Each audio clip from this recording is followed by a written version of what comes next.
(2024년) 아시아 정상을 향한 도전이 TVN 스포츠에서 시작됩니다.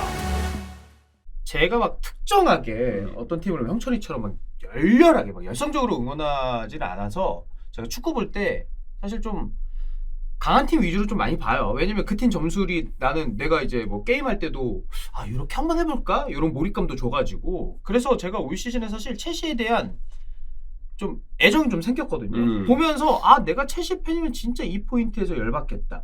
근데 오늘도 그렇습니다. 사실 리그컵 경기에서 미드스브로에게 패배하면서 이제 토너먼트에서 지금 2차전 남긴 했지만 1차전 지금 충격패를 당했잖아요. 네. 포체티노 올 시즌 초부터 막 중원 조합 이상하게 짜더니 아 아직까지 팀 진짜 제대로 못 만들어놨네? 한편으론 야 포체티노도 불쌍하다. 이렇게 빅찬스 쉽게 놓치면 아니 골을 못 넣는데 어떻게 이겨? 요 생각도 들었고 사실 오늘 콜파머도 네. 오늘은 조금 아쉽긴 했어요. 결정력이 결국 뭐 직접적으로 도마에 올랐으니까 예, 그 문제가.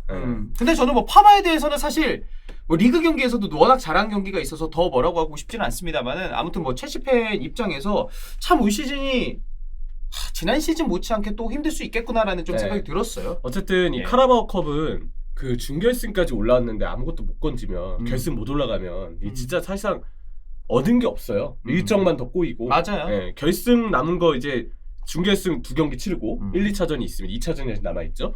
근데 준결승 2차전까지 치러서 추가되는 일정 나머지 결승 거기서 우승을 해야 사실 카라바오컵은 의미가 있는 건데 그렇죠. 결승도 못 가고 예. 그리고 이제 하브리그 팀에게 덜미를 잡히면 아 이런 이제 감독의 선택과 집중에도 사실 맞아요. 얘기가 나와요. 그러면. 아니 그러면 토너먼트 일찍 떨어졌네? 어. 리그 잘하고 있어? 아니거든. 차라리 일찍 그냥 뭐 탈락을 했으면 나았겠다라는 생각을 하실 수밖에 없고 예. 또 하나는 기왕 올라갔으면 어떻게 해서 올라가줬으면 좀 더 잘하지 그랬냐. 하브리그 팀에게 패하고 무슨 몇 명이냐라는 얘기가 포체티노한테 나올 수밖에 없죠. 아니 이게 그 제가 뭐 첼시 팬 대변하는 거 아닌데 내가 첼시 팬이면 그 조롱이 진짜 열받을 것 같아. 와 저 팀 2조 썼는데 2부한테 지네? 아 그치. 그러면은 아씨 그러면은 1조만 쓰고 1부한테 질 걸 이 생각 드는 거 아니야. 사실 그 말이 맞네요.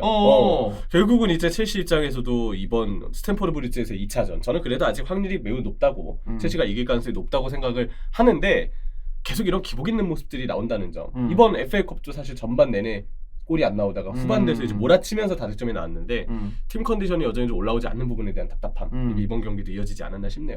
한숨 나오는 최근의 흐름인 것 같습니다. 그리고 뭐 첼시도 위기면 위기인데 리버풀도 사실 좋은 소식은 아니에요. 아놀드가 부상으로 빠지게 되는데 핵심 중에 핵심이 빠지게 되면 아무래도 뭐 리그레이스라던가 챔피언스 리그라던가 좀 부담스럽지 않을까 싶거든요. 저희 이제 친한 봉황당 사장님의 표현을 좀 빌리겠습니다. 1월 9일 축구가 끝났다. 아놀드가 다쳤기 때문이다. 네, 그 말이 저는 좀 심리적으로 와닿았어요. 실제로 리버풀은 사실 거의 이제 다 아놀드 해조에 의존한 느낌이었거든요. 패스뿐만이 아니에요. 그냥 아놀드가 축구를 했어요. 그냥 전환 시켜주고 워낙 킥도 좋고 이러니까. 사실 공격진들이 날려먹는 게 문제가 아니고요. 리버풀에 아놀드가 없으면 볼 주기가 안 나가는 게 문제입니다. 그나마 이제 볼 주기가 나가는 것도 아놀드가 있어야 좀 더 창의적으로 나간다는 느낌이지. 그러지 않으면 그냥 공이 굴러가서 전진한다 정도? 바람 메타 약간 그런 느낌처럼.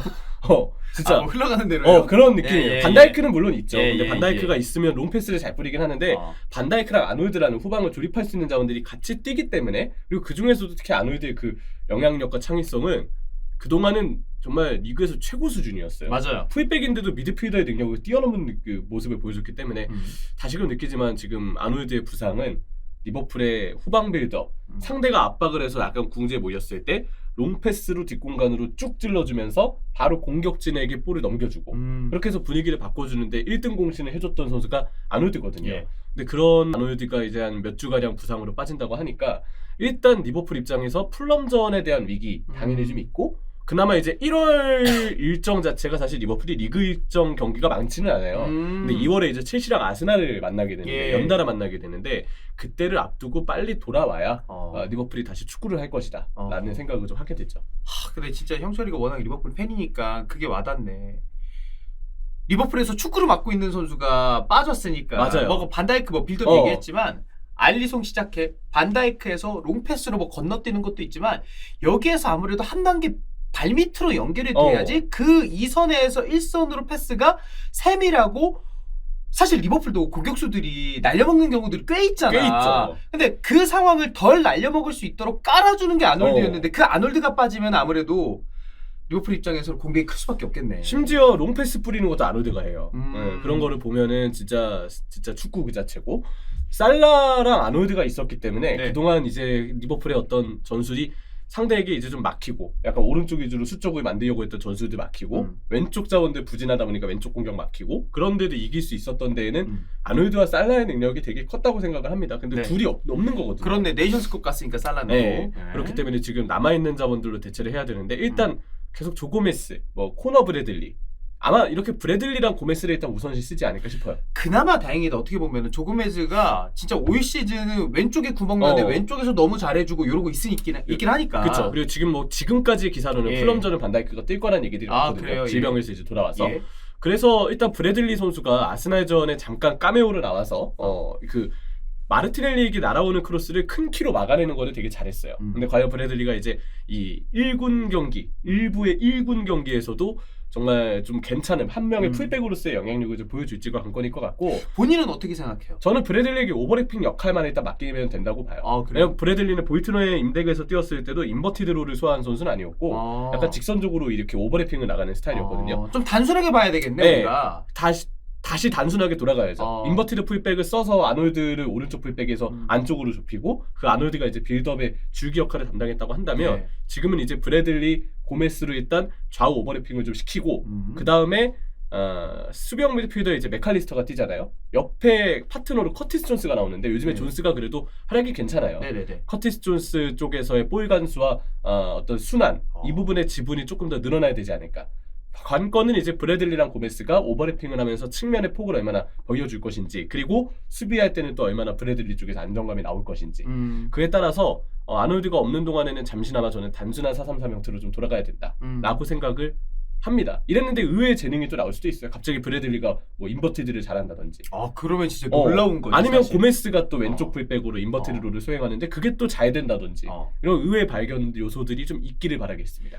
사실 이게 참 어떻게 표현해야 될지 모르겠고 받아들이시는 분이 어떻게 받아들이실지는 모르겠는데 누군가가 빈자리가 생기잖아요. 거기를 메워가지고 뭔가 또 시너지가 나거나 거기서 뭔가 새로운 선수가 발견될 수 있는 그런 희망도 있거든요. 동시에. 맞아요. 예. 그래서 브래들리가 뭐 잘해준다면 리버풀은 사실 수비 뎁스는 진짜 걱정 끝입니다. 그러면은 뭐 당장 이제 마팁이 곧 떠날 거기 때문에 시즌 아웃이기도 그렇죠. 하고 예. 그러면 이제 그 대체에 대한 센터백의 보강만 겨울은 현실적으로 힘드니까 여름에 생각하면 된다고 봐요. 그렇게 하고 뭐 풀백은 그러면 브래들리까지 만약에 백업으로서 경쟁력을 갖춰주면 정말 그러면 센터백은 후순위로 영입 우선 단계가 밀리거든요. 네. 그럼 답답한 공격진 영입에 집중하면 되는 거기 때문에 예. 여러모로 지금 브래들리의 앞으로의 활약이 좀 중요해졌다. 네, 기용이 된다면 이렇게 생각합니다. 그렇습니다. 브래들리 선수가 위기를 기회로 팀의 위기를 본인의 기회로 잘 만들었으면 좋겠고 리버풀 또 강팀이니까 네. 그 기회를 좀 잘 살릴 것으로 보겠습니다. 그리고 첼시 공격수도 제발 좀 골 좀 잘 넣어줬으면 좋겠습니다. 예.